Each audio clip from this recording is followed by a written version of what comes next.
واحد مومن جو جہنم میں رہے گا۔ ایک صحابی نے حضور صلی اللہ علیہ وآلہ وسلم سے سوال کیا، یا رسول اللہ صلی اللہ علیہ وآلہ وسلم، کیا کوئی ایسا مومن بھی ہے جو جہنم میں رہے گا؟ حضور صلی اللہ علیہ وآلہ وسلم نے فرمایا، ہاں، ایک مومن جہنم میں ہزار۔ بسم اللہ الرحمن الرحیم۔ ابو موسیٰ اشعری رضی اللہ تعالیٰ عنہ سے روایت ہے کہ رسول اللہ صلی اللہ علیہ وآلہ وسلم نے فرمایا، روز قیامت اللہ ہر مسلمان کے حوالے ایک یہودی یا عیسائی کرے گا اور کہے گا، یہ جہنم سے چھٹکارے کے لیے تیرا تاوان ہے۔ ایک دوسری روایت میں ہے کہ قیامت کے دن مسلمانوں میں سے کچھ لوگ پہاڑوں کی مانند گناہ لے کر آئیں گے، اللہ تعالیٰ ان کے یہ گناہ معاف کر دے گا۔ اس حدیث کا مفہوم وہی ہے جو ابو ہریرہ رضی اللہ تعالیٰ عنہ سے مروی حدیث میں ہے کہ ہر کسی کا جنت میں بھی ایک ٹھکانہ ہے اور جہنم میں بھی۔ مومن جب جنت میں جاتا ہے تو جہنم میں اس کی جگہ کافر چلا جاتا ہے، کیونکہ وہ اپنے کفر کی وجہ سے اس کا مستحق ہے۔ فقاق کا معنی یہ ہے کہ تو جہنم میں داخل ہونے والا تھا، اب یہ تیرا تاوان ہے، کیونکہ اللہ تعالیٰ نے جہنم کے لیے لوگوں کی اتنی تعداد مقرر یعنی متعین کر رکھی ہے جو اسے بھر دے گی۔ جب کافر لوگ اپنے گناہوں اور کفر کی بدولت اس میں جائیں گے تو وہ گویا مسلمانوں کے لیے تاوان بن جائے گے۔ روز محشر اللہ رب العزت حساب کے بعد لوگوں کو ان کے ہاتھ میں نامہ اعمال تھمائیں گے۔ جس شخص کو دائیں ہاتھ میں نامہ اعمال دیا گیا وہ جنت میں جائے گا، اور جسے بائیں ہاتھ میں دیا گیا وہ جہنم کی آگ کا ایندھن بنے گا۔ قیامت کے دن پہلے جن 3 لوگوں کو جہنم میں بھیجا جائے گا ان میں ایک عالم، ایک شہید اور ایک مالدار آدمی ہوگا۔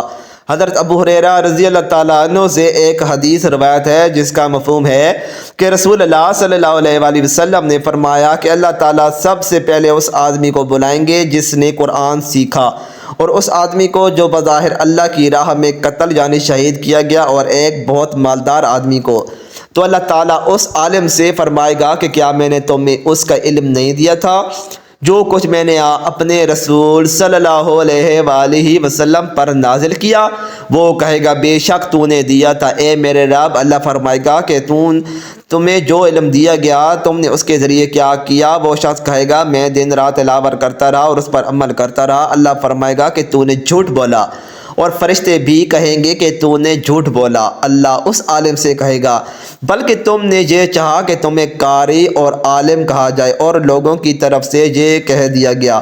اور پھر مالدار آدمی کو بلایا جائے گا، وہ کہے گا کہ وہ اللہ کے دیے مال سے صدقہ کرتا رہا اور رشتہ داروں کا خیال کرتا رہا، لیکن اللہ فرمائے گا کہ تو نے جھوٹ بولا، بلکہ تم نے یہ چاہا کہ تمہیں سخت اور رحم دل کہا جائے، اور لوگوں کی طرف سے یہ کہہ دیا گیا۔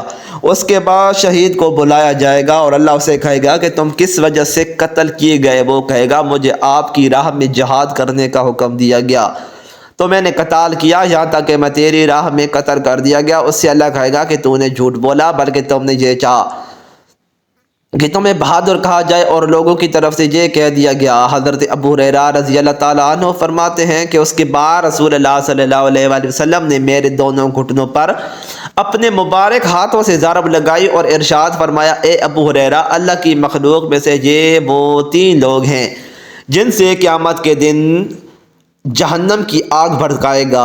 ایک دفعہ حضور پاک صلی اللہ علیہ وآلہ وسلم صحابہ کی محفل میں جلوہ فرماتے ایک شخص حاضر ہوا اور عرض کرنے لگا، یا رسول اللہ صلی اللہ علیہ وآلہ وسلم، کوئی ایسا مومن بھی ہے جو جہنم میں رہے گا؟ حضور صلی اللہ علیہ وآلہ وسلم فرمانے لگے، ہاں، ایک شخص ایسا ہوگا جو جہنم کی گہرائی میں 1000 سال رہے گا اور مسلسل اونچی آواز سے پکارتا رہے گا، یا حنان یا منان۔ ایک دن وہ اس قدر اونچی آواز میں پکارے گا کہ حضرت جبرائیل علیہ السلام جہنم کے قریب سے گزرتے ہوئے اس سے سن لیں گے۔ حضرت جبرائیل علیہ السلام حیران ہوں گے کہ یہ کیسی عجیب بات ہے کہ کوئی مسلسل یا حنان یا منان پکار رہا ہے۔ حضرت جبرائیل علیہ السلام اللہ کے عرش کے سامنے حاضر ہوں گے اور سر سجدے میں رکھ کے خدا کی تسبیح بیان کریں گے۔ اللہ فرمائے گا، اے جبرائیل سر اٹھاؤ۔ جیسے ہی حضرت جبرائیل سر اٹھائیں گے، اللہ فرمائے گا، بتاؤ جبرائیل، کیا عجب دیکھا تم نے؟ حضرت جبرائیل عرض کریں گے کہ اے ہمارے رب، میں نے جہنم سے آتی ہوئی ایک آواز سنی جو کہ گہرے گڑھے سے لگ رہی تھی، کوئی پکار رہا تھا، یا حنان یا منان۔ اللہ فرمائے گا، اے جبرائیل، جہنم کے داروغہ مالک کے پاس جاؤ اور اسے کہو کہ جو بندہ یا عدنان یا منان کی صدا لگا رہا ہے اسے جہنم سے نکال کر تمہارے حوالے کر دے اور پھر اسے تم میرے پاس لے آؤ۔ حضرت جبرائیل علیہ السلام جہنم کے دروازے پر تشریف لے گئے، دروازے پر دستک دی، حضرت مالک باہر آئے، حضرت جبرائیل علیہ السلام نے انہیں اللہ کا پیغام سنایا۔ حکم سن کر حضرت مالک علیہ السلام جہنم کے اندر جائیں گے۔ ہمارے پیارے آقا صلی اللہ علیہ وآلہ وسلم نے فرمایا جیسے ماں اپنے بچوں کو پہچانتی ہے بالکل اسی طرح حضرت مالک ایسے ہی جہنم کو پہچانتے ہیں۔ اس کے باوجود آپ یا حنان یا منان کہنے والے شخص کو تلاش نہیں کر پائیں گے۔ باہر تشریف لائیں گے، حضرت جبرائیل علیہ السلام سے عرض کریں گے اے جبرائیل، جہنم نے گہرا سانس لیا ہے، اس لیے کون سی چیز پتھر ہے، کون سی چیز لوہا اور کون انسان ہے اس کی پہچان نہیں ہو رہی۔